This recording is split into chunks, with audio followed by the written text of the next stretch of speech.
Hello, hello. Welcome to part two.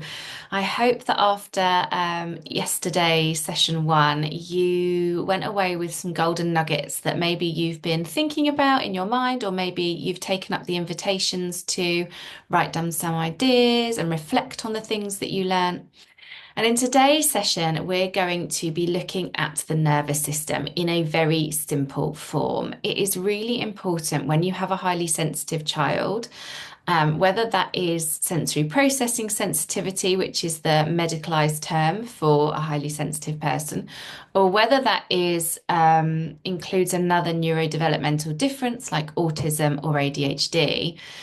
Their nervous system is something that is really helpful for you to understand about, but you don't have to know a lot of information. What I'm going to share with you today is a really good starting point that's going to help you understand how and why they get to the point where those meltdowns or worry spirals or whatever the challenges that you're seeing are becoming really consistent and really overwhelming for your child. So let me share my screen with you.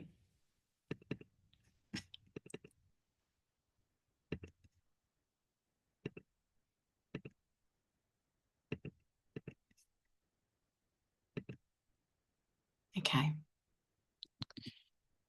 Go back here. So in very, very basic terms, the nervous system can be thought of as like a cup.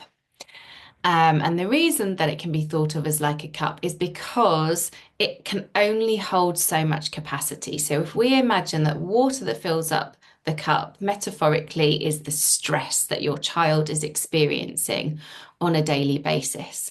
And the fuller the cup gets and the more consistently it gets close to the top, the more the water is going to spill out, and that's where you're going to see those big feelings. But being highly sensitive, so everybody's nervous system is essentially like a cup, and everybody's nervous system can only hold so much stress. But for the highly sensitive child, again, whether that includes an additional neurodevelopmental difference or not, um, what we know is that they have a more sensitive nervous system. And in very basic terms, what that means is that they go into a fight flight response more easily than other children. And when that is happening consistently throughout their day, and there's no time and space to kind of reset, process, let go of some of that energy that's got stuck in their system, their cup can build up really quickly just from day to day stuff.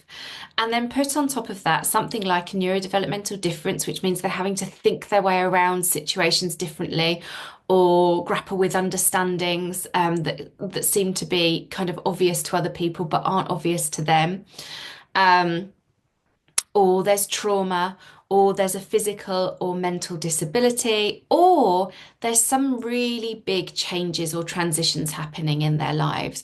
Perhaps they're grieving, perhaps you've just moved house, perhaps they've just moved school. All of those things are going to add stress to their little nervous system that takes it up to the top. And when the water spills out, that's when we start to see those challenging behaviours and big feelings. And for each child, what that water spilling out is going to look like is slightly different. So some children, that water spilling out will look like rage and anger and going from 0 to 100.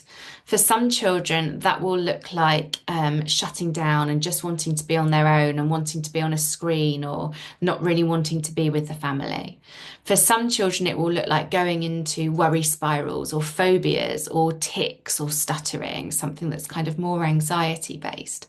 But all of those things are telling us that their cup is really too full. So if you choose to work with me, for example, in my program, The Garden, my one-to-one program for 3 months, we go into real depth about looking at all the different things that are filling your child's cup up on a daily basis. And all the other factors that might be influencing how full that cup is as well. And we're looking at things like, can we get rid of any of those? Or is there any way we could kind of soften any of those so they don't have quite the same physical impact, physiological impact? Or is there a way that we can put supports in place again so that impact isn't quite so much?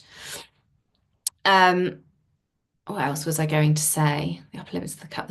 Yeah. Okay. So that's going to lead us on to our next session. When they reach the upper limits of their cup, they're going to be functioning from the lower parts of their brain. The brain is made up of three layers, and I'm going to go into this tomorrow. But for now, that's kind of the foundations of what you need to know about the basics of the nervous system. If you've got any questions at all, then please do feel free to just hit reply to this email and send me an email.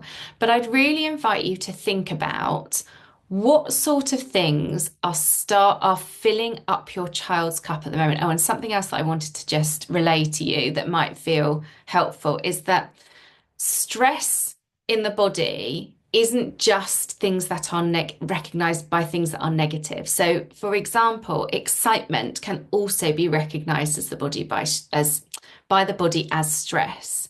Anything that sends us into what in polyvagal, the theory of the nervous system, polyvagal theory is called sympathetic activation. Okay, anything that makes us feel, when I speak to children or used to work with children, I would call it anything that makes you feel a bit fizzy.